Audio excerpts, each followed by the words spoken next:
स्वागत है हमारे यूट्यूब चैनल समृद्धि में। दोस्तों, हम पूजा पाठ के बारे में तो रोज़ आप लोग को तरह तरह से बताते हैं कि क्या कैसे जल दीजिए, सावन मास में कैसे पूजा कीजिए। लेकिन आज मैं कुछ आप लोगों को विशेष अलग चीज़ बताऊंगी, जिसको आप लोग पूरी वीडियो को ध्यान से सुनिएगा और समझिएगा कि आखिर मैं किस बातों को कह रही हूँ, क्या उसका मतलब होता है। आज मैं आप लोग को दान से संबंधित बातें बताऊंगी। दोस्तों, आप लोग को शायद पता नहीं होगा कि पहले के जो राजा मुनि थे, वो अपने ग्रहों को ठीक करने के लिए, अपनी तकदीर को ठीक करने के लिए विशेष प्रकार की चीज़ें कुछ विशेष दिनों में या फिर कुछ विशेष तिथियों पर, विशेष माह में दान करते थे। जैसे कि दधीची को आप लोग जानते थे, अपने हड्डियों का दान करके वो पराक्रमी बन गए, यशस्वी बन गए। हरिश्चंद्र को जानते हैं, दानवीर कर्ण, जिनसे बड़ा कोई कर्ण है ही नहीं। और सबसे बड़ा दानी आप लोग जानते ही हैं, जो कैलाश पर्वत पे रहते हैं, महादानी शिव शंकर, जो कि अपने सोने की लंका को दान करके और अपने कैलाश पर्वत पे बैठ गए। तो इस प्रकार दान करके भी लोग दुनिया में, हमारे शास्त्रों में आप लोग देखेंगे कि लोग यशस्वी हुए हैं, कीर्तिमान हुए हैं, दुनिया में नाम कमाए हैं, अमर हुए हैं, उस अपने सिर्फ दान के कारण। दान हमारे जीवन को बहुत आगे बढ़ा सकता है। आप यदि पूजा पाठ न करें और बस तिथियों के अनुसार दान करें, तब भी आपका जीवन बहुत ज़्यादा बदल जाएगा और आपके जीवन में जो भी तकलीफ रहेगी, बस ये आप लोग को जानना जरूरी है कि उस तिथि के अनुसार, उस आप लोगों की परेशानी के अनुसार क्या ऐसा चीज़ है जो कि आप दान करेंगे तो आपकी विपत्ति खत्म हो जाएगी। तो आज वीडियो को पूरे ध्यान से सुनिएगा दोस्तों। आज मैं सावन मास में क्या क्या ऐसा चीज़ है जो दान करके आप, मैं सिर्फ मात्र एक चीज़ के लिए बताऊंगी, जो कि है आपको कर्ज और लक्ष्मी प्राप्ति की। कैसे आपके घर माँ लक्ष्मी आएंगी, कैसे अस्थाई लक्ष्मी का वास होगा, कैसे आपके ऊपर करोड़ों का कर्ज है वो उतरेगा। तो वीडियो को अंत तक देखिएगा और अगर अच्छा लगे तो एक लाइक जरूर कर दीजिएगा, क्योंकि बहुत ही मेहनतों के बाद मैं आप लोगों के लिए इतनी गहनता की जानकारी इकट्ठा करती हूँ और आप लोगों को सोच के वो बात, जैसे कि वीडियो लंबी हो जाती है, बहुत लोग घबरा भी जाते हैं इस वीडियो से, लेकिन कि आप लोग ये सोचिएगा कि कैसे एक एक पॉइंट यदि हम आप लोगों को समझाएंगे नहीं तो आप लोगों को वो बातें समझ में आएंगी नहीं। इसलिए हमको वीडियो को बड़ा हो जाता है आप लोग को बातें अपनी समझाने में। तो वीडियो अच्छी लगे तो एक लाइक कीजिएगा, चैनल को सब्सक्राइब कीजिएगा, ताकि ऐसे ही आप लोगों को जानकारी, शुद्ध सात्विक जानकारी आप लोग को मिलती रहे। देखिए दोस्तों, अपने घर में लक्ष्मी को अस्थायी वास के लिए इस सावन, पूरे सावन मास, कुछ उपाय ऐसे हैं जो सिर्फ सोमवार को करने हैं, कुछ उपाय ऐसे हैं कि जो आप लोग को तिथियों के अनुसार करने हैं। तो यदि आपके ऊपर करोड़ों का भी कर्ज हो, लाखों का कर्ज हो, बैंक का लोन हो और नहीं उतर रहा है, तो मैं आप लोग को जो उपाय बता रही हूँ उसमें से आप लोग जो संभव हो अपने अनुसार कीजिएगा। इसलिए आप लोग ध्यान से सुनिएगा। देखिए, अपने अपने ग्रहों को अगर ठीक करना है, ग्रहों की जब स्थिति खराब होती है तो आपकी भाग्य रेखा खराब होती है। ग्रहों की स्थिति को ही देख करके ज्योतिष बताता है कि आपके आगे के जीवन में क्या होना है। इसलिए अपने ग्रहों को मजबूत करने के लिए आप उपाय कीजिए, ताकि आपके ग्रह मजबूत रहें। तो देखिए, सबसे पहले मैं बताऊंगी कि यदि आप अपने ग्रहों को ठीक करना चाहते हैं तो इस पूरे सावन मास में एक मैं अचूक उपाय बताऊंगी कि जो आप कीजिएगा। देखिए, हम लोग महादेव के जैसे ये तो है नहीं कि अपना घर किसी को कोई दान कर दे, दधीची के जैसे है नहीं कि हड्डियां दान कर दे, हरिश्चंद्र के जैसे कोई है नहीं कि कुछ अपना जैसे वो दान कर दिए, वो दान कर दे, कर्ण जैसा महादानी तो कोई है ही नहीं।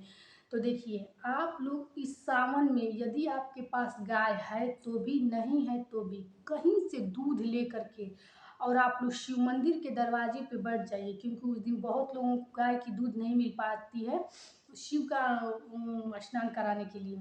तो आप लोग मात्र इस को लेकर के दूध को बैठ जाइए, 1.25 लीटर, 2 लीटर, 3 लीटर, जितनी आपकी मतलब की क्षमता हो, और उस दूध को दान कीजिए। यदि ये चीज़ नहीं कर पाते हैं तो सभी व्रतधारियों को आप पैकेट का दूध लेकर के बैठ जाइए। दूध का दान इस सावन मास में यदि आप कर दिए तो मैं दावे के साथ कहती हूँ कि अगले सावन मास तक आपका जीवन निश्चित रूप से बदल जाएगा। जो भी आपके कष्ट होंगे धन संबंधी, वो निश्चित रूप से खत्म हो जाएंगे। फिर मैं इसी वीडियो पे रहूँगी, आप लोग जरूर बताइएगा कि आपके कष्ट खत्म हुए कि नहीं। दूध का दान इतना बड़ा दान है कि देखिए, इसको कहा तो जाता है कि बेचा नहीं जाता है, लेकिन दूध का यदि आप लोग दान कर दिए और सावन मास में, सोचिए कि जिसको जो आपके दूध से स्नान कराएगा, उनकी उसके अब आशीर्वाद मिलेगा और भगवान शिव आप पे कितने प्रसन्न होंगे। तो आप लोग कोई पूजा पाठ मत कीजिए, लेकिन अगर ये दान कर दिए दूध का दान, तो निश्चित रूप से कहती हूँ कि आप लोग को सुख समृद्धि पाने से दुनिया की कोई शक्ति नहीं रोक पाएगी। दूसरी चीज़, यदि आप लोग के घर में बहुत मेहनत कर रहे हैं फिर भी धन का अभाव बना रह रहा है, धन का स्रोत है, जैसे कोई नौकरी कर रहा है बार बार छूट जा रहा है, जहाँ नौकरी करते हैं वहाँ सैलरी ही नहीं मिलती है, हम काम करा लेते हैं लोग सैलरी नहीं देते, तो ये आपके साथ इसलिए सिर्फ होता है कि आपके ग्रहों की जो दशा है वो खराब है, न कि ये कि आपकी उससे कोई दुश्मनी है। तो आप लोग ये छोटा सा उपाय है, थोड़ा सा आप लोगों को लगेगा कि ये कठिन है, लेकिन मेहनत कीजिएगा कीजिएगा जरूर। शनिवार को काले उड़द की दाल और मंगलवार को लाल मसूर की दाल, तो खिचड़ी बना करके और उस दिन सिर्फ दाल बना के आप दाल चावल खिलाइए, चाहे जो भी खिलाइए। 5 ब्राह्मण बटोर लीजिए या 5 गरीब के बच्चे बटोर लीजिए। देखिए दोस्तों, हम तो सबसे बड़ा दान उसी को समझते हैं जिसके पेट में भोजन न हो, उस भूखे को आप भोजन करा दें। सोचिए, जिसके जिसके पेट की तृप्ति होगी उसका आत्मा कितना आपको आशीर्वाद देगा।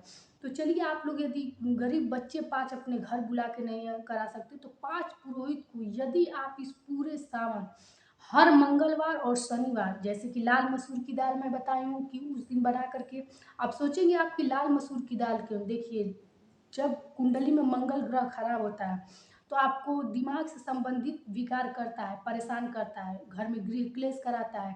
इस प्रकार आपको वो आपकी बरकत को रोक के आपको पीछे ढकेलने लगता है। इसलिए अगर उस दिन लाल वस्त्र पहने, लाल चीज जितना उपयोग करें, लाल मसूर की दाल आप ब्राह्मणों को भोजन कराएं, तो जैसे कि इससे क्या होता है, वो ग्रह मजबूत होगा और आपके लिए शुभ फलदायी होगा। इसलिए और इसके साथ भगवान हनुमान जी का वो दिन है, उनकी कृपा प्राप्त होती है।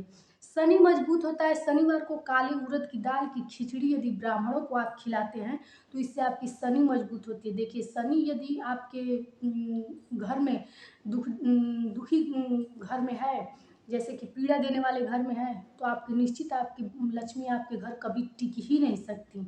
इसीलिए तो काले काले उड़द की दाल यदि आप कटोरे में भी रख के पीपल के नीचे रख दें और ब्राह्मणों को उस दिन आप लोग काले उड़द की दाल की खिचड़ी खिलाएं, निश्चित रूप से आपका भाग्य परिवर्तन होगा और आप लोग इस सावन के बीतते बीतते खुद अपना अनुभव करेंगे कि क्या कमी पहले हमारे जीवन में थी और अब क्या बदलाव हमारे जीवन में आया है। तीसरी चीज, आप कहीं बेल का वृक्ष देख लीजिए जो कि फलदार हो, कभी भी उसी बेल की पूजा की जाती है जो फलदार हो। उस बेल की वृक्ष की आप लोग हर सोमवार दूध और जल से सींच करके एक दीपक जलाइए और एक मुट्ठी, हम तो ये पूरे सावन आप बेल की वृक्ष की पूजा कीजिए। देखिए, बेल का वृक्ष का या आप शिवलिंग की पूजा न करें, मात्र बेल वृक्ष की पूजा करें, तो मैं बता सकती हूँ कि आपके जीवन में जो भी दुख होगा, जो भी कष्ट होगा, वो भगवान शिव काटेंगे। क्योंकि आप लोग जानते हैं कि बेल पत्र जो होता है वो शिव को कितना प्रिय है। तो आप लोग अगर अपनी किस्मत को, अपने दुखों को भगाना चाहते हैं, तो मात्र बेल का पेड़ यदि कहीं आपको दिख जाए तो उसका जा करके उसको दूध और जल से सींच करके दिया जलाइए और प्रत्येक सोमवार को एक अंजूरी चावल। अब आप चावल सोचेंगे कि क्यों? देखिए, जो चावल और दूध का दान मैं बताई हूँ, ये सीधे चंद्रमा ग्रह से है और चंद्रमा आप लोग जानते हैं कि शिव के मस्तक पे रहता है। शिव के मस्तक पे रहता है, तो अपने चंद्रमा ग्रह को जब मजबूत कर लेंगे तो वो लक्ष्मी के भ्राता हैं। आपके घर निश्चित माँ लक्ष्मी आएंगी, ऐसा हो नहीं सकता कि आपके घर माँ लक्ष्मी ना आए।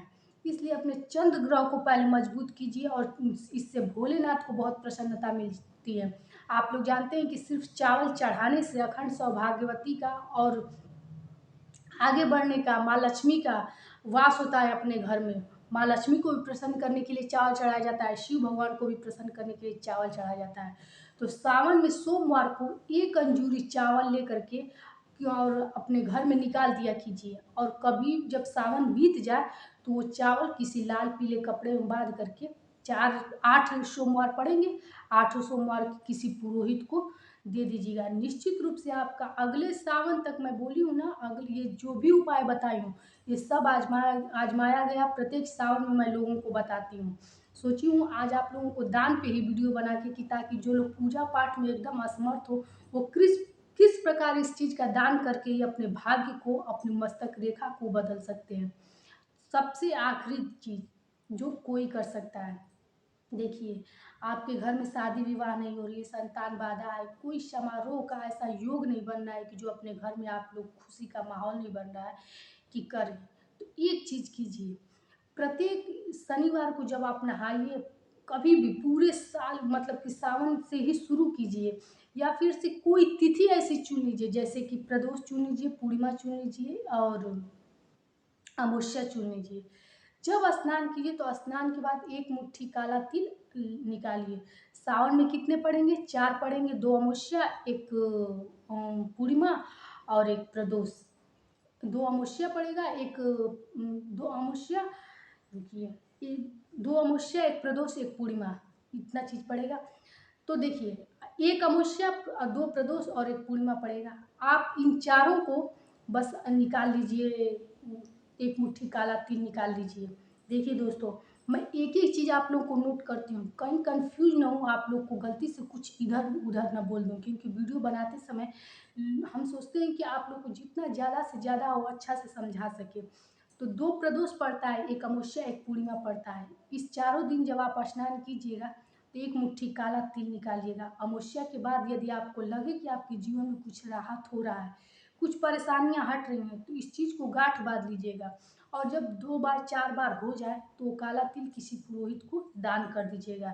निश्चित रूप से यदि आपकी कितनी भी भयंकर आपके घर गरीबी होगी, कितनी भी बड़ा कर्ज होगा, बहुत जल्दी उतर जाएगा। इसलिए कि ये उपाय जो ने जिसने किया है, उसने आकर यही बताया है कि उसका कर्ज का कहाँ से स्रोत बना और उसका कर्ज उतर गया, जबकि बहुत बड़े-बड़े कर्ज थे, बैंक के कर्ज थे। तो दोस्तों, आप लोग ये उपाय कीजिए और वीडियो कैसी लगी, आप लोग ज़रूर बताइए, क्योंकि मात्र दान के द्वारा मैं आज आप लोगों को बताई हूँ, जो कि हमारे शास्त्रों में लिखा है कि कैसे आप अपनी किस्मत को, अपनी भाग्य रेखा को बदल सकते हैं। तो फिर मिलेंगे नए वीडियो के साथ दोस्तों, बने रहिएगा ऐसे ही। जैसे कि शुद्ध और सात्विक आप लोगों को मैं बातें बताती हूँ, ऐसे ही बताती रहूँ और आप लोग एक लाइक कर दीजिएगा ताकि ऐसे ही मुझे प्रेरणा मिलता रहे। फिर मिलेंगे नए वीडियो के साथ। जय श्री राम दोस्तों।